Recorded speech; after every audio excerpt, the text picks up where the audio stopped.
Welcome back to the UNF Leadership Podcast. Before we take a quick summer break, this week's guest is a longtime coach and athletic director turned search consultant and executive business trainer, Jamy Bechler. Jamy has coached men's and women's basketball at the high school, NAIA, Division III, and Division I level. In 2016, he transitioned into full-time leadership training and motivational speaking.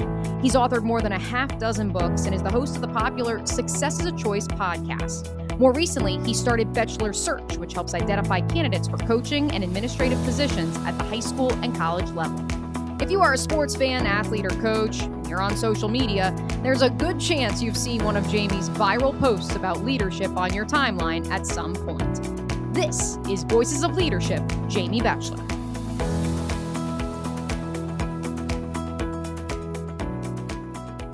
Welcome back into the UNF Leadership Podcast, where we have conversations with some of the greatest leaders in Northeast Florida and beyond. A pleasure to welcome in my friend, Jamy Bechler, who, as you just told me, Jamy, you're still trying to figure out how to introduce yourself, what your title is, what you want to be when you grow up. A career that began in coaching now has transitioned into the world of representation, coaching coaches. Excited to talk to you today. And so without further ado, What did I miss in that intro? What else? What other hats are you wearing as someone who also wears a lot of hats these days? Yeah, we try to juggle a lot of balls, and it really just comes down to we try to help leaders, we try to help coaches, we try to help student athletes, all that kind of stuff, and we probably are more the jack of all trades, master of none sometimes, but we juggle a lot of balls, and in fact, I learned how to juggle when I was early on, just basic juggling. And we always taught our players. I was a college basketball coach, and we always tried to teach our players to juggle for hand-eye coordination. But I could never do like the big time circus juggling, nothing like that. If I could, maybe I could make some money in a circus, during the summer months. So you mentioned it. You were a coach. That was your first job out of school. Take us back to the very beginning. How do you get to where you are here today? Yeah, well, I was born in Michigan. And, I grew up in a family where a lot of hard work, and I got to see early on work ethic, and I got to see commitment and discipline. And I know those are kind of cliche things to say, but I grew up in a great family. My dad built our house. He was a firefighter captain, and then eventually he went to Hillsdale College to work in their maintenance department. He could fix anything, but he didn't have a degree. He was one of the smartest, uneducated people I ever knew. My mom was a teacher. She was president of the school union, teachers union. So I got to see her and working hard, and just, how she had a passion for teaching, and more so a passion for the kids. And, she'd get those phone calls, 8 o'clock, 9 o'clock at night from parents or students even sometimes. And so I grew up like that, but it wasn't particularly a sports family. But I grew up love of baseball cards, football cards, those kind of things. So that got me into sports. That also was the only thing that taught me math. I'm still not very good at math, but 5 out of 4 people are bad at math. So I don't feel too bad about that. But, the stats on the back of a baseball card or basketball card. But it was in 7th grade that I was in an English class, and my teacher said, "Hey, since you like sports, here's a book for you." And it was They Call Me Coach by John Wooden, the legendary UCLA coach. And so I read that book, and it wasn't like a light switch went on that I'm going to be that coach when I grow up, because very few people are John Wooden. But as I'm reading that book, I'm like, wow, this is really different than some of the coaches I've been around. He actually talks to the people that don't play. He actually tries to get to know them. He respects them. There's this mutual respect there. It was like, I as a 7th grade, I'd love to say I was so mature. I wasn't that mature, but it was like, okay, this is a little bit different than what I've experienced in my small school in Michigan. And so I was like, man, I want to have coaches like that one day. And so I started looking at coaches a little bit differently. And then eventually when I decided I wasn't going to make the MBA, and not like I decided that, but other people decided that, I decided to go into coaching. And so that was something I wanted to give back to people, give back to kids. Like, people poured into me once I started finding in high school those coaches that were similar, had similar traits to John Wooden, where they cared about people. And so I just went through learning and learning and learning and learning throughout my coaching career. And I coach at small schools, I coach at big schools, I coach men, I coach women. I won Coach of the Year. I was successful, and I was also asked to take my talents elsewhere. I got resigned. So I've had ups and downs. I've traveled, first class, and I've also driven 15 passenger vans and made peanut butter and jelly and had players talking behind your back, literally and figuratively, on trips home. So, and then about 10 years ago, I got out of organized athletics and started my own business, Bechler Leadership, where we try to help coaches be better so that ultimately student athletes can be better. And around the same time, I'm assuming, is when you started your famous Twitter page where you tweet out motivational quotes. And it's funny, just to take everyone behind the curtain, when I invited Jamy on the podcast, he was like, man, John Gordon, Joshua Metcalf, those are heroes of mine. What do you mean me? You're the hero of a lot of folks. Whenever I mention to people in the basketball world, oh yeah, I talked to Jamy, and they say, oh, I follow him on Twitter. I love his posts. It really gets me going in the morning. So was it around that same time that you said, hey, let me take the lessons from the court and try to promote them to a larger audience? Yeah. I think it was 2011 when I got on Twitter. And now one of my assistants got on Twitter maybe in 2006, 2007. And I really made fun of him all the time. I was like, nobody cares what you're eating for lunch. Nobody cares what your relationship status is. Like, that's not a big deal. And because at the time, that was what it was about. It was essentially Facebook status. Yep. It was like really quick things on Twitter. And I was like, who's on Twitter? And then I got suckered into it a few years later, and I didn't know what I was doing. At the time I was tweeting about my favorite team, or I was tweeting about, life and things like that. Now, if you look at my X account at Coach Bechler, you're not going to know who my favorite team is. You're not going to know who I vote for in an election. You're not going to know what I'm eating. And in fact, you're not even going to know where I'm speaking or what teams I work with. I very rarely talk about the business side of it on my X account, because our whole goal is, how can we help people? And I know that sounds so cliche. I just want to help people and add value. I know that sounds cliche, but that's what we're trying to do. And knowing who I'm working with or speaking to, or knowing that I like pepperoni pizza or I like supreme pizza or whatever, that doesn't help really a lot of people out there. So we try to put stuff out there that is helpful on X. And so, it's been fun. Certainly have got to meet a lot of cool people. Got to follow a lot of cool people, got to have conversations with a lot of cool people through X. Some are famous and some are not, but that doesn't mean you're not cool. There's a lot of middle school coaches out there, or just parents out there that I've started a friendship with, or I've had a lot of communication with just through X. And so that's pretty cool. Absolutely. And that's also, of course, part of your personal operation that you started in 2015, your business, which, like you said, it's evolved over the years, but ultimately at the root of it, it's the same thing as John Wooden. It's about impacting, creating value, and improving the lives of others. And so that's probably the best starting point, I think, for us in our broader conversation, Jamy. And it's something that Joshua Metcalf and I talked about in episode 2, this idea of how can you add value to this world, and how can you add this value to other people. Last week with Captain Rick Hoffman on episode 3, we talked about coercive leadership and how that has diminished as the years have gone on. In 2026, it is not good enough to simply say to one of your players, you have to do this because I said so. Why is that? Yeah, well, certainly most people would say, well, kids have changed, parents have changed, it's social media's fault, that kind of stuff. I would say, yeah, all of it. I mean, everything's changed, but you know what? We talk about John Wooden, and I kind of push back just a little bit about things are so crazy nowadays, or the quote unquote kids these days, because John Wooden was coaching during the Vietnam War era, where you literally have college kids getting shot on college campuses, and you have protests all over the place, and it's a crazy time. I would say that John Wooden probably wouldn't say that, oh, well, you have it rougher than we had it. He would probably say it's just different, and you just have to adjust.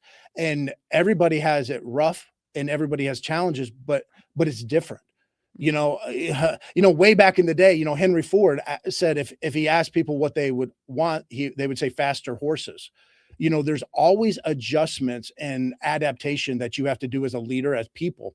And so, yeah, there's different challenges now. Like you mentioned, we're not really in an era where, well, do what I tell you to do, like it was in the past. Mhm. But there weren't a lot of people in the past when John Wooden was coaching. Those guys didn't necessarily love doing what the coach told them to do. There was still rebellion. It's just that was a culture that backed those coaches, backed those leaders a little bit, but they still turned off a lot of people by just say, do as I say, not as I do, or just do what I tell you to do, be a compliant follower. I don't think that that's ever been the optimal way to approach. And that's why I liked John Wooden so much, was because even though he was coaching in an era of do what I tell you to do, he made connections and relationships with people that was valuable. And that's why so many of his athletes got the most out of their abilities. And that's why they followed him into battle, so to speak, was because he made connections with them, not because he just told them what to do. Now, when he did tell them what to do, they did it because they had that connection. I still think in today's day and age, we can tell people to do X, Y, or Z, but we better have a pretty strong connection, a pretty strong relationship with them. And I think that's what's lacking with a lot of us today as a leader, whether it's me with my 16-year-old son, or me as a former coach, or me going and speaking with other leaders, or whoever it is. If you don't have that relationship piece, if we're not actually depositing in that emotional bank account, it's really hard when we have to pull out. So pull something out, and ask them to do something. So, Right. Yes, we are in an era today where it's not as easy to say, do this, do that. But I don't think that was ever optimal, even though it was acceptable. It wasn't optimal. And so the John Woodens and the best coaches sometimes were building those relationships. Even let's take a Bobby Knight. Okay, Bobby Knight and John Wooden seem to be two diametrically opposed, but at the core, Bobby Knight, if you talk to a lot of his players swear by his relationships with them. Like, he's gruff. He's this, dog cuss you up and down. But at the end of the day, so many of his players that made it felt like he really invested in them and really cared about them. Now, we as the public don't see that. Now, certainly he had people that left his program because they couldn't handle that. That's going to happen. But yeah, I don't think necessarily that there was ever a time where that was optimal, just acceptable. So now, in your work with high school, college coaches, do you feel that now, even with the knowledge we have, that John Wooden, one of the greatest coaches of all time, Greg Popovich, one of the greatest coaches of all time, Bill Walsh, you go on right down the line, these most successful coaches have established that level of trust and communication with their players, an individualized relationship? When we don't see that in 2026, is the barrier, quite frankly, because coaches aren't taking the time to have those conversations? Yeah, this is going to be controversial, and I may say a couple controversial things. All right, that's the beauty of this podcast. No, I think coaches, I think leaders are way too selfish. They make it about themselves. I want Mia to be a great player and do well so that it benefits me, so that either it's easier for me, or I get a raise, I get a promotion, I get an award somewhere along the line. I want Mia to do well so that it benefits me. Now, controversial because there's 115% of your audience right now is saying that's not me. And you know what? Maybe it's not, because you have a great audience and you're talking to a bunch of great people. We speak the same language, as Dr. Olson likes to say. But I was somebody who read all the John Maxwell books. I loved leadership. I wanted to be a great coach that poured into people. And at my first head coaching job, man, we did so much community service. We tried to do so much leadership. But at the end of the day, it was so that Jamy looked good. Like, I was a young coach, and I wanted them to be better and I wanted them to develop, but that was really secondary, if I was being honest with myself. And at the time I wasn't. I was saying, well, we're doing this to help you, but really it's so that, well, Jamie's program's really good, or Jamie's culture is really good, or he's a disciplinarian. So I was doing things ultimately for me. And I think we do that a lot of times as leaders and coaches. Maybe I'm just telling on myself and tattling on myself. Like if we're going to confessional and you're my priest, but I really think a lot of us put ourselves first, and you hear that in the way coaches talk. they'll blame the players. They weren't tough today. They lacked focus. They did this, they did that. Or I'll even hear this. Hey, if you don't want to be here, I got the transfer papers ready for you. Okay, well, how is that helping? That's kind of my way or the highway. And could it be realistic? And could that be an actual statement that we believe? Yes, but how is that helping? And I think that that's a very transactional way of coaching and leading. And it goes back to do it my way. Do what I tell you to do. I don't think I have to threaten Mia if I've built up a good relationship with her where there's mutual respect and mutual trust. Now, I might have to remind her of some things. I might have to inspire her once in a while, but I think she's going to be inspired most of the time because we have this connection, because she knows when I ask her to do something that it's not based upon my agenda. It's not based upon what I want. It's based upon how can I get the best version of her? How can I know her? I know you, Mia, and I know that this is what you want. And how can we get the best out of you? How can I maximize your strengths, minimize your weaknesses? How can I motivate you to be the best version? And I know I kind of went on a tangent there, but I think too often coaches, we might coach basketball or we might coach baseball. Like that's the game that we coach, but our best game is the blame game. We're playing the blame game way, way too often. It might not be my fault that Mia screwed up on the basketball court, but it is my responsibility as the leader to figure out how I can set her up for success, how I can set you up for success, set you up to be the best version of yourself. Maybe, I shouldn't shake my head. I was a basketball coach, so maybe I use a lot of basketball illustrations, but I shouldn't shake my head if you can't dribble with your left hand and then you turn it over and I'm mad at you. Well, you should dribble with your left hand. You should be working on that. Well, maybe I shouldn't have called a play where you're going to go off a ball screen with your left hand. Or maybe you shouldn't even be in the game right then. That's not your best play. Me as a coach, I am responsible for figuring out how Mia can be the best version of herself, but also help our team the best. And that's my responsibility. And I have to constantly keep my head on a swivel, finding ways to make people better and make situations better, not trying to make me look better. I could go on a tangent of my own right there about some WNBA teams who will remain nameless and maybe not maximizing a player's skill set just because you want to fit a circle peg into a square hole because the square peg was the plan that you showed up with. But we're going to stick a pin in that, Jamy, because I want to go back to something you said earlier. There was a moment after your first job where you're having your team go out and do these community service acts, and they're great citizens and they're going out of their way. But at what moment did it occur to you that you were implementing those activities for Jamy and not for the benefit of the team? Yeah. January 3rd, 2005, I'm sitting in a Taco Bell with my assistant coach. We're having a meeting. We're on break. The kids are going to come back the next day on January 4th. And we're sitting in a Taco Bell having our coaches meeting because free refills. So we can sit there all day, just killing the Baja Mountain Dew. And we're talking about, we've had a tough first semester. Now, just a year and a half ago, previous to this, I was coach of the year in the conference, 16-team conference. I was actually co-coach of the year with Julie Goodenough, who's now at Abilene Christian. This was a Division III conference. And so just a year and a half ago, I was good. Now we're losing. We only, I think, won one game that whole first semester, and we're talking, and I'm blaming the kids. And my assistant coach says, Jamy, I've listened to this for all year. And here's the thing. You're in your fourth year here. You either didn't develop these kids or you didn't recruit the right ones because all these kids are yours. And I'm like, you're fired. I'm like, seriously. Well, she's like, you're just not being coachable. You're putting it on them, but not looking at yourself. And I'm like, okay, what do we do? And so we talked, over Mountain Dew after Mountain Dew for a long time at that Taco Bell.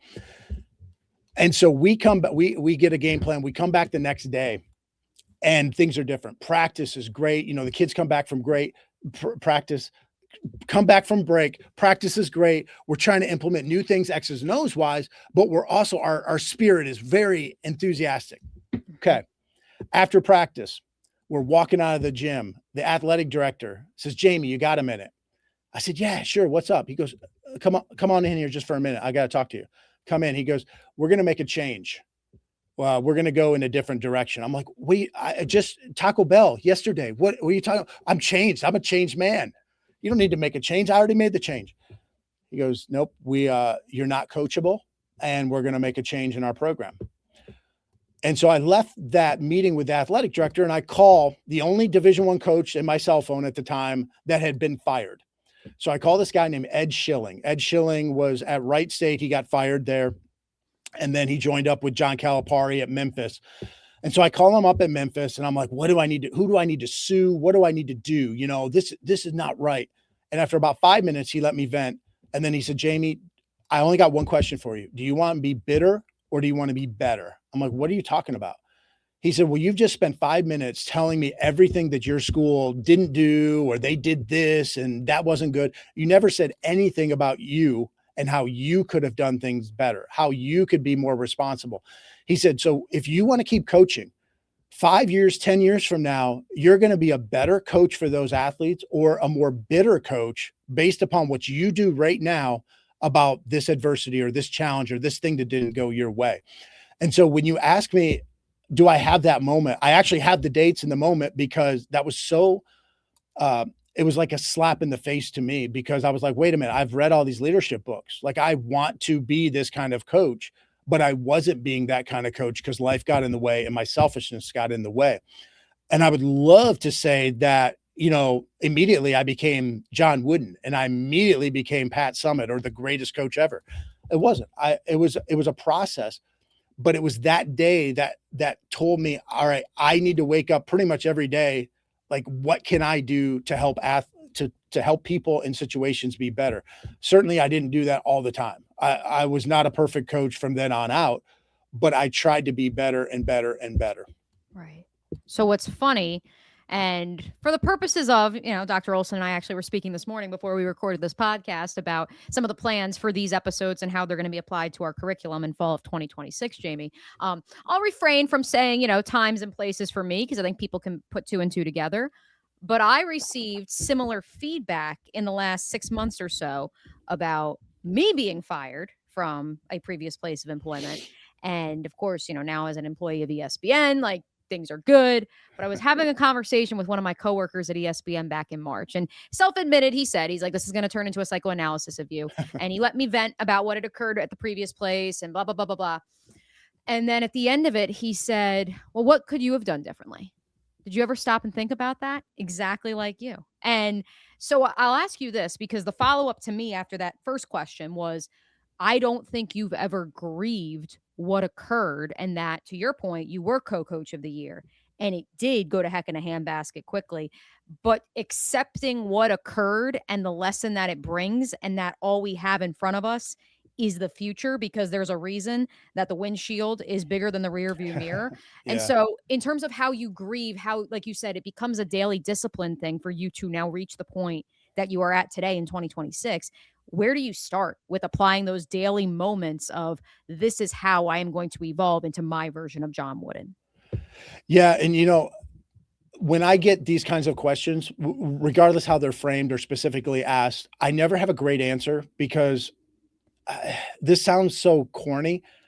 I don't have like this 5-step or this 7-step or this is my moment of Zen, or this is what I do specifically every single day, other than I do make my bed. I try to make my bed every morning, which is crazy, but I do try to make my bed like kind of the cliche. I forget the Admiral McCraven that talked about making your bed, but what I'm constantly doing is, and this is developed over time. Certainly it wasn't developed on January 4th, 2005, immediately, but everyday habits, everyday choices. It's okay. This choice that I'm going to make today, this doesn't make me rich. This doesn't make me a great coach. This doesn't make me an award winner or a great father 10 years from now, or I should say tomorrow. But 10 years from now, I might see that if I keep working at these habits. And so it's the habits every single day. Our podcast is called Success is a Choice. Mm-hmm. And I stole that from Rick Pitino. Every team I ever coached, success is a choice was our mantra, was our slogan. It was a book he wrote a long time ago. And that was the name of a book, Success is a Choice. So I took that when I started my podcast. It was obvious what I was going to name it. Success is a choice. It's a reminder of every single day you're making a choice in your habits. What are your habits like? So now that doesn't mean that you're never going to fall back on a bad habit or, have a couple of days off, those kinds of things. But are you then getting back up? Are you continuing to try to do those things that you should do? And so it takes a lot of mental toughness. It takes a lot of discipline, and that's not easy. I need to work out more. I also know that if I have an orange, if I have an orange and I have a Kit Kat bar, I've never once accidentally opened that Kit Kat thinking it was an orange, that I was peeling an orange. I know exactly what I'm doing. I make those choices. Now, do I see myself gain 5 pounds when I eat that Kit Kat? No, but 2 weeks from now, I might have gained 5 pounds, or I might be out of shape or sluggish. Well, if I look back, it's because I kept making a choice to eat those Kit Kats. All right. I know this isn't a weight loss or nutrition, but it comes into being a leader. It comes into being a coach. Every single day, what are those things that you're doing? What are those choices you're making that build your culture? I don't think your culture is established and healthy and strong because you put up a couple great posters, or you bring Jamy Bechler or John Gordon in to check off a box in August to speak. Preach. Or to do a team building activity, or man, we bought 30 copies of the Energy Bus, so automatically we're going to have a great culture. No, it's what you're doing every time those kids get on the literal bus. How are you greeting those kids when they get on the bus to go to a game? How are you greeting those kids when they walk down the hall when you see them? What are you doing when they're tying their shoes before practice? Those are the things that are going to establish your culture so much more than reading a book from Jamy Bechler or John Gordon.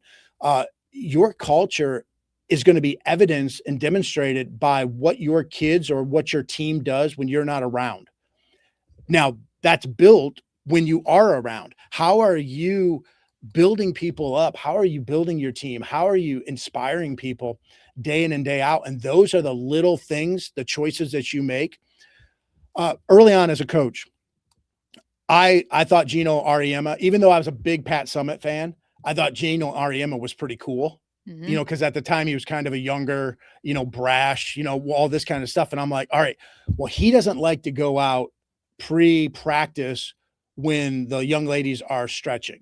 He wants to, when he steps out there, it's business, and he doesn't want to be out there while they're, giggling and cutting up. I'm like, I'm going to do that too. Well, the problem is that's a great opportunity for me to spend 1 minute with Mia, 2 minutes with Mia. That's a great opportunity for me to have some touch points where I'm not yelling at an athlete, where I'm not, determining their playing time. It's just me talking with Mia about the Jacksonville Jags. And building that relationship like we talked about that John Wooden does with his players. That's how your culture is built, so much more than just some fancy poster or, some speaker that you bring in to talk to your team. Well, and that's why when we talked about Captain Rick in episode 3 with the Marlin, and he said to his XO that these midshipmen will remember this moment of us giving them the day off so they can go hunt this 103-pound Marlin and bring him on ship and carve him up and eat him, than they would if we were to say, well, we have things to do and we have to keep it moving. Yeah, absolutely. I think leaders make people and situations better. So you always need to be looking for that. I was in college, I was a lifeguard. And during the summer, I worked at this summer camp. And so we had this lake, and we would go out skiing when all the campers would leave. We'd have like half a Saturday and Sunday to go out skiing and have our own alone time, just with the counselors. And so we'd go out skiing, and we'd be on this boat out there skiing. And our old camp counselor would be driving the boat around, and he'd be like, you see that turtle over there? And we're like, no. He goes, look at that turtle way over there. I'd be like, no, we don't see this turtle. Well, this old guy, well, he was probably younger than I am now, but the old guy, he loved turtles, and he was always looking for turtles. And so he saw turtles on logs. It seemed like a mile away. He could spot turtles. We weren't looking for turtles because we were college kids and we didn't care about turtles. You're going to find what you're looking for a lot of times. And so if you're a leader who wants to find ways to make people better, wants to find ways to make situations better, then you're going to find those. You're going to catch people being good. You're going to find out what makes me a tick. You're going to find out how to inspire and get the most out of Mia. Now that's going to take work. It's a lot easier to put in a new play. It's a lot easier to change up the starting lineup. It's a lot harder to really dive into and get to know your people. But if that's what you are looking for, you're going to find ways to do it. It's a lot easier on Valentine's Day for me to bring home some, flowers, a card, and chocolates than it is for 364 days of the year for me to pick up my socks off the floor or treat my wife the right way. And so as leaders and coaches, sometimes we want these hacks or these fix automatically. And instead of finding ways to really make our culture strong and healthy to begin with. I'll give you one more illustration about that. But like when I'm sick, and I think some people are like me in this, when I'm sick, I really don't care what the diagnosis is. Like if I have a sore throat, let's say, or a runny nose or a headache, I just want those symptoms to go away. I don't really care if I know what the diagnosis is: bronchitis, flu, COVID, pneumonia, whatever it is. Okay. I'd like to know it, but the main thing is go away. Runny nose, stop. I want my symptoms to be addressed. I think as leaders, sometimes we're like that. We are more focused on those parent issues, fix our parents, or fix this kid's attitude, or what do we do about team captains, or X, Y, and Z, that we forget those are just symptoms of our culture. Do we have a healthy and strong culture? Well, that is hard to do. That's the 364 days with your wife of having a strong marriage. The symptom, or the Valentine's Day where you just bring home a card and chocolates, that's just fixing, do you have something temporarily I can fix with this parent? But then you're going to have more parent issues the next year because you haven't fundamentally built a strong, healthy culture. Right. And I think part of that too is because naturally people run away from conflict. I think that's just an innate human nature, is to avoid having to have difficult conversations. Yeah, absolutely. And it's just hard. All that stuff is hard. And I'm like, if it was easy, anybody could coach. If it was easy, anybody could be a leader. You're in this role. It's amazing responsibility, amazing opportunities, but also amazing responsibility. And you got to step up to the plate if you want to be the best version of you. And sometimes we're not as introspective as we should, or we don't have our motives. Our motives aren't where they should be sometimes. So let's circle back before we wrap here, since I did say we'd go back to it, Jamy, because it's something that I've talked about a lot, not just on this leadership podcast, but on ESPN programming, the Jaguars programming that I do. This idea of circle, peg, square, hole. Coach goes into the season and says, this is the way we want to operate our offense. This is the way we're going to run our defense. And then the need to have to evolve. Our GM here in Jacksonville, my fiance noted it to me the other day. His favorite quote from James in year one was when James said, the best teams evolve over the course of a season. They do not stay stagnant. And so it was very interesting to hear that juxtaposed with some of the messaging I've heard from other NFL teams and other NFL head coaches and GMs who say, well, we did it this way in 2012 and we won the Super Bowl. Well, like that's over a decade ago. What occurred in 2012 does not equate to what is occurring in 2026. And so for you, from a coaching perspective, working with high school and college coaches now, how do you approach that coach who is frustrated by, well, I want to run the system this way and my personnel does not match it? Yeah, you try to ask them a lot of questions if you can. Do you have the personnel?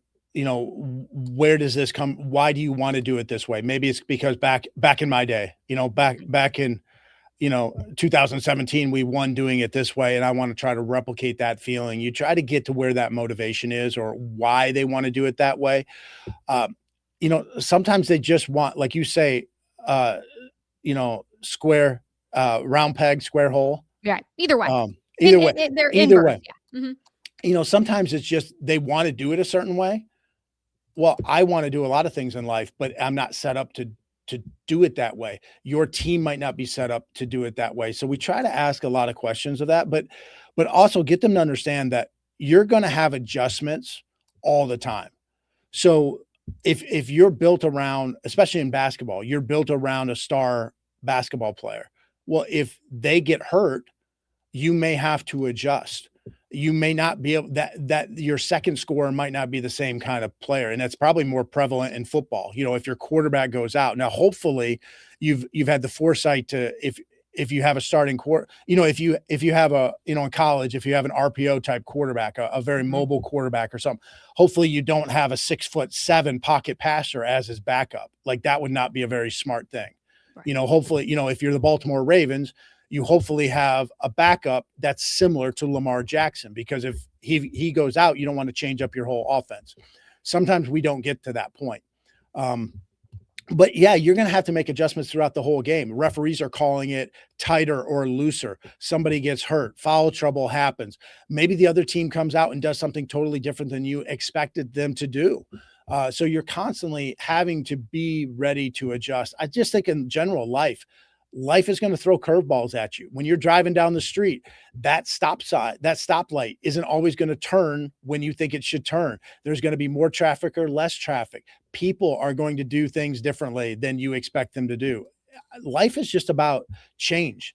And it's not, is life going to change? It's just, are you going to be ready and prepared? Are you going to be agreeable to changing and making the adjustment when you have to do it? But yeah, I don't think we can get too fixed. And yes, as an early coach, I was very fixated on, this is the style of play we're going to do, no matter what. We're going to do this because it should work. It should work. And I was right in a lot of things, especially as a young coach. And even as a parent, I'm right a lot, but I'm also dead right more times. All right. What does dead right mean? Yeah. So if I walk out my house, there's a one-way street next to our house. If I walk out and I only look one way because, well, it's a one-way street, only cars are supposed to come that way. Well, if someone went down the wrong way, I am right. I'm dead right. Or if I'm a pedestrian walking in the road and I walk out, pedestrians have the right of way, but you might be dead right. So coaches, you might be right in the way things should be, but you're still working with young adults. You're still working with human beings who don't always see it that way. And there's so many times, I'm dating myself here, but like the old movie Ferris Bueller's Day Off, they're in that classroom and I don't remember if it was a science teacher or a math teacher, but nobody's paying attention to that teacher. That teacher is probably right about everything he's saying. He's technically right. He's very smart, but he's not inspiring anyone. No one's listening to him. No one's motivated by him. No one's inspired by him. He's dead right in what he's saying because nobody's listening. It's not how much you know. It's what your players know. It's not what you say. It's what they hear. And so we're constantly as leaders being dead right.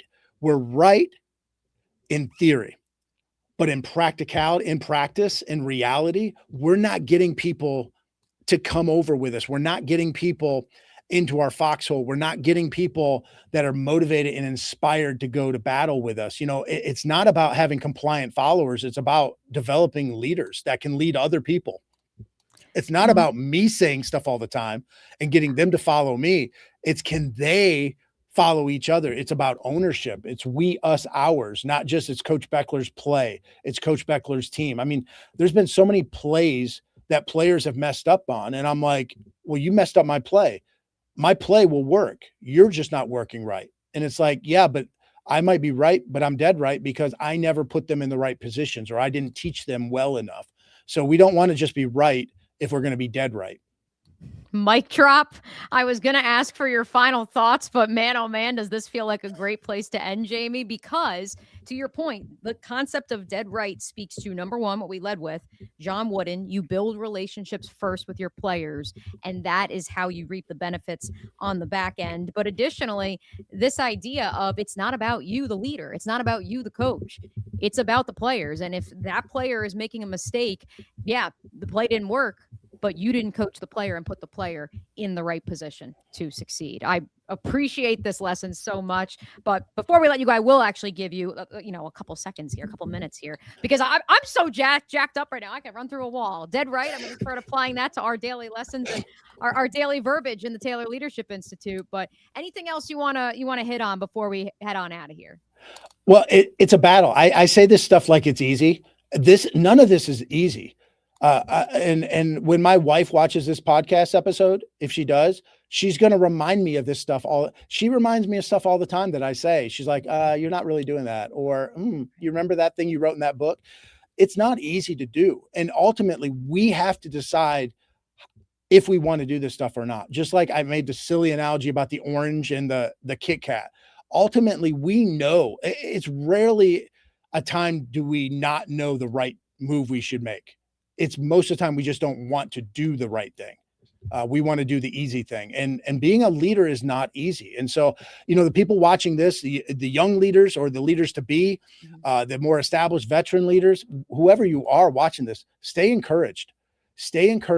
But the more you can make it about other people, helping people be better, helping situations be better, the better it's going to be for everybody. It always comes back around. Well, appreciate you taking the time, Jamy. We so look forward to your adventures to come. Thanks so much for joining the UNF Leadership Podcast. Thanks, Mia. Thanks for listening to the UNF Leadership Podcast. For more episodes like this, be sure to subscribe to our YouTube and podcast channels. This has been a presentation of the Taylor Leadership Institute at the University of North Florida. Swoop!